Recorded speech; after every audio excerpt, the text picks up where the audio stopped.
मेरी आवाज से पता चल गया होगा कि इलेक्शन का दौर हम कैंडिडेट्स के लिए आसान नहीं होगा, लेकिन अल्लाह के फजल से आज इस शुमाली कश्मीर के इंतखाबात का आज कैंपेन का आखिरी दिन है। आज 6 बजे हमारी माइकें बंद होंगी और परसों 20 तारीख को हम तमाम उम्मीदवारों का फैसला जो है यहाँ पे वोटर करेंगे। यार नीचे बैठो, मैं चला नहीं सकता ना, खुदा के लिए नीचे बैठो, मुझे 6 बजे तक मुकम्मल करना ना। नीचे बैठिए आप, बैठिए आप।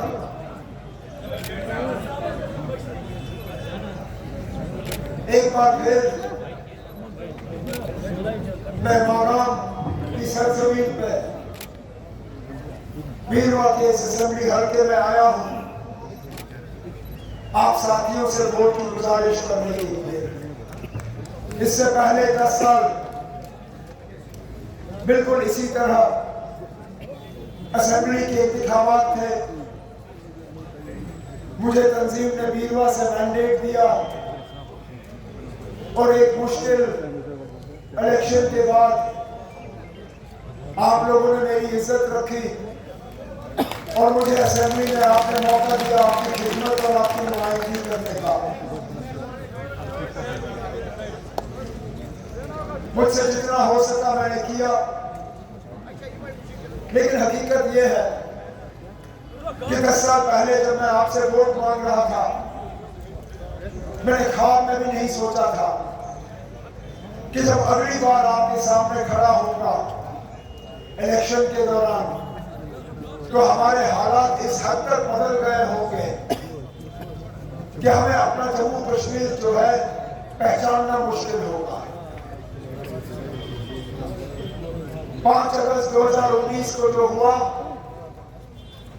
वो हमारे लिए एक इतना बड़ा सदमा था जिसको शायद ही हम भूल पाएंगे। हमारी शराफत, वकार, पहचान, इज्जत सब कुछ हमसे ले लिया गया। हमारी रियासत के 2 टुकड़े हुए, हमें रियासत के बजाय यूटी का दर्जा दिया गया और उस दिन से लेके आज तक जलालत, मायूसी, परेशानी, तकलीफ, इसके अलावा हमें और कुछ नहीं मिला। अब 370 तफसीलन मेरे नौजवान साथी आगरुल्लाह साहब ने उस पर तकरीर की। एक तरफ से तो हमारे मुखालिफ कहते हैं कि 370 खोखला था, इसमें था ही नहीं कुछ, तो इसलिए लोग इसके जाने पर नाराज नहीं है। लेकिन उसके बरक्स में उनसे भी पूछता हूं, अगर वाकई 370 खाली था, अगर उसमें कुछ था नहीं, तो उसको हटाने का मतलब क्या था?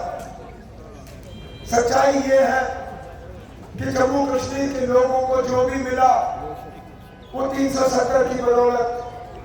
याद करें, मेरे बुजुर्ग साथियों को मालूम होगा, नौजवानों को शायद ये बात सिखाने में हमारी कोताही रही। वो दौर था जब सियासी तौर हम गुलाम थे, हमारी आवाज में कोई दम नहीं था, हमारी बात सुनने के लिए कोई तैयार नहीं था। किसी सरकारी दफ्तर में आप दाखिल भी नहीं हो सकते थे, सुनवाई दूर की बात। शख्सी राज का दौर चल रहा था। एक राजा ने कश्मीर को बेचा तो दूसरे राजा ने कश्मीर को खरीदा। माल मवेशी की तरह हमारा खरीद फरोख्त चलता था। सियासी तौर अगर हम गुलाम थे तो इक्तिसादी तौर भी हम गुलामी के शिकार थे। न हमें अपनी जमीन पे हक था, न हमें अपने पानी पे हक था, न हमें इस हवा पे हक था। चकदार, ज़ैरदार, जमींदार मेहनत आप करते थे, कमाई और फायदा उनका होता था। उस दौर में एक शख्स खड़ा हुए, वो एक मास्टर थे, टीचर थे। उन्होंने ये देख के उनसे बर्दाश्त नहीं हुआ उन्होंने कहा मुझे अपने लोगों को इस सियासी और इक्तिसादी गुलामी से निकालना है। उस लीडर का नाम शेख मोहम्मद अब्दुल्ला था, जिसको बाद में लोगों ने बाबा कौम शेर कश्मीर का खिताब दिया।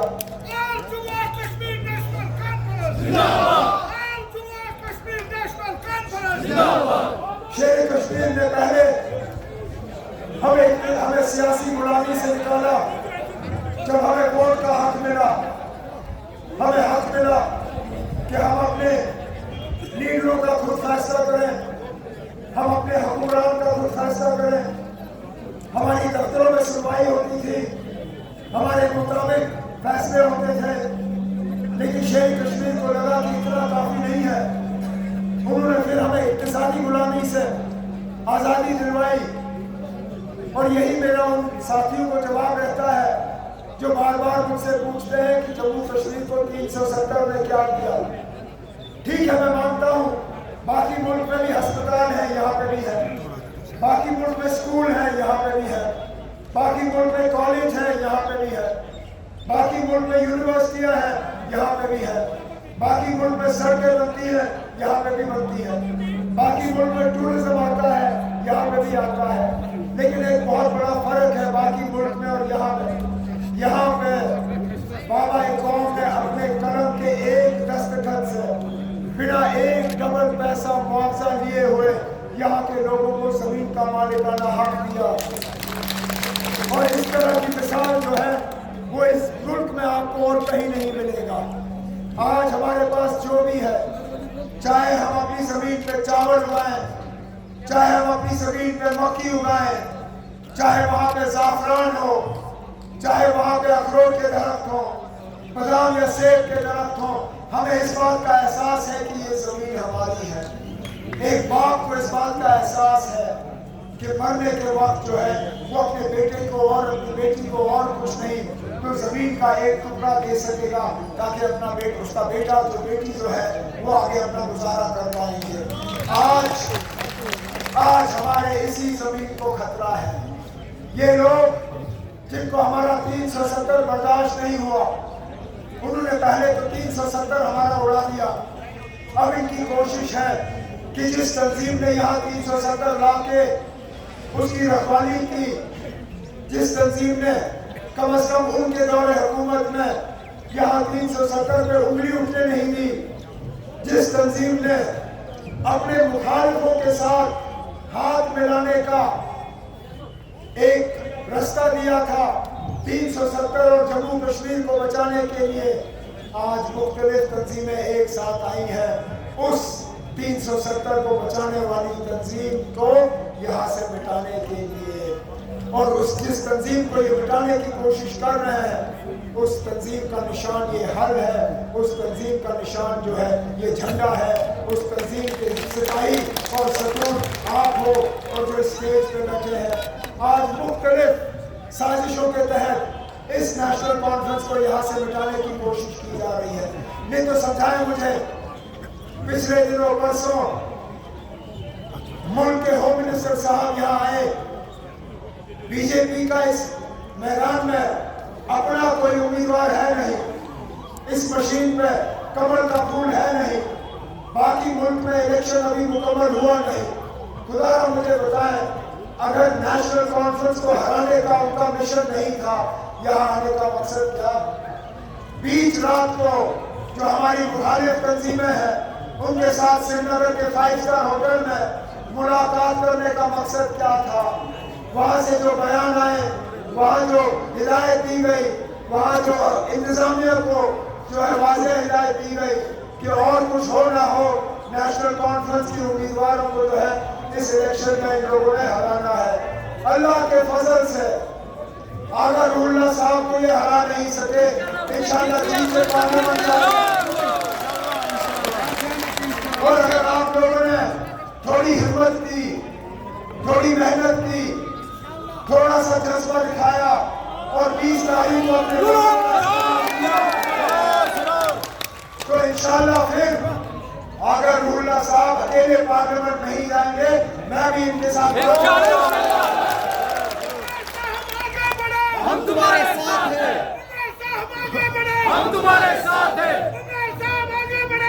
हमारे साथ है। जज्बाती तकरीरें करना बहुत आसान है। इस इलेक्शन में खासकर शुमाली कश्मीर में हम इन दिनों कई सारी जज्बाती तकरीरें सुन रहे हैं, खासकर मेरे कुछ मुखालफों से। लेकिन उन जज्बाती तकरीरों से हमारे मसले हल नहीं होंगे। उन जज्बाती तकरीरों से हमारे नौजवानों के मसले हल नहीं होंगे।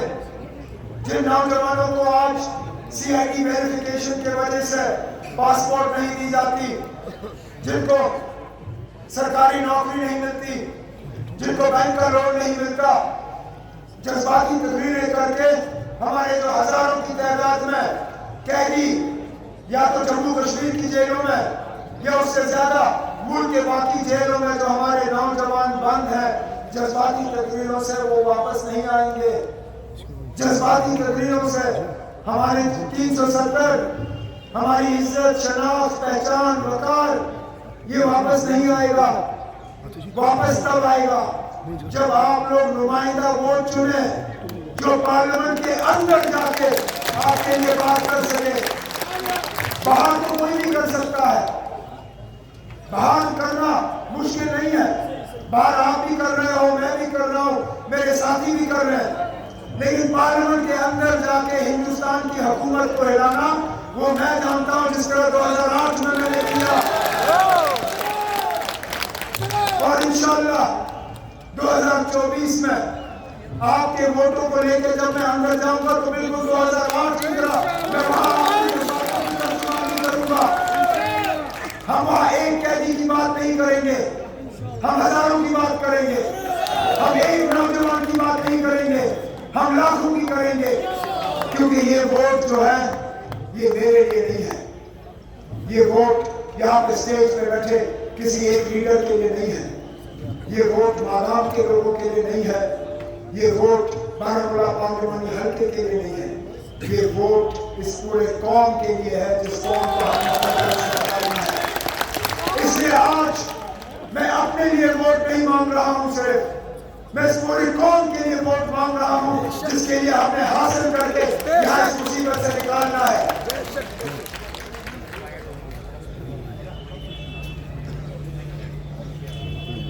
मुसीबतों की और मुश्किलातों की कमी नहीं है। आज हर लिहाज से हमें जलील और बेइज्जत करने की कोशिश की जाती है। ये लोग जो मेरे खिलाफ इलेक्शन लड़ रहे हैं, कहीं ना कहीं इन सब की तार जो है दिल्ली के साथ जुड़ी हुई है। नहीं तो समझाए मुझे ये पार्टी वाले जो बीजेपी के इशारों पे अपने उम्मीदवार खड़े करते थे, आज अचानक मेरे खिलाफ जो है इलेक्शन के दौरान ही उन्होंने अपना फैसला बदल के अपने उम्मीदवार को खजल करके छोड़ दिया। किसकी बदौलत, किसके कहने पे, क्यों?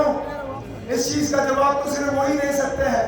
लेकिन आखिरकार बात वहीं पे आ जाती है जिस पे मैंने अपनी तकरीर शुरू की थी। दिल्ली, बीजेपी, RSS, नागपुर, एजेंसियां, इन सब का अगर एक निशाना आज है वो नेशनल कॉन्फ्रेंस है। लेकिन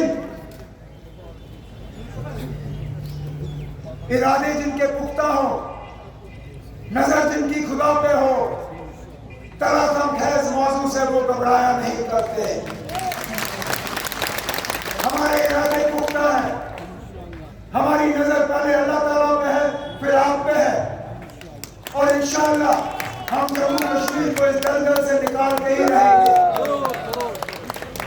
इस उम्मीद के साथ कि परसों सुबह सवेरे मुंह हाथ धो के चाय का कप भी आप छोड़ दीजिए, वापस आके पी लो। निकले, बटन दबाइए और मुझे मौका दे दीजिए। जिस तरह 14 में आपने मुझे कामयाब किया, उसी तरह 10 साल बाद 24 में मुझे कामयाब करिए। उसके बाद एक दिन आपने मेहनत की, इंशाल्लाह अगले 5 साल मेहनत करना मेरा काम है। इस उम्मीद के साथ कि आपके वोट जो हैं वो जाया नहीं होंगे, आप उनको तकसीम नहीं होने दोगे, मैं आपसे इजाजत चाहता हूं।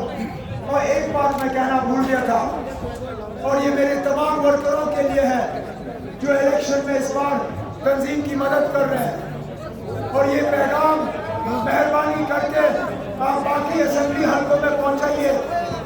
पुलिस की तरफ से हमारे वर्करों को फोन पहुंचने शुरू हो गए हैं, जिससे उन्होंने श्रीनगर में किया था।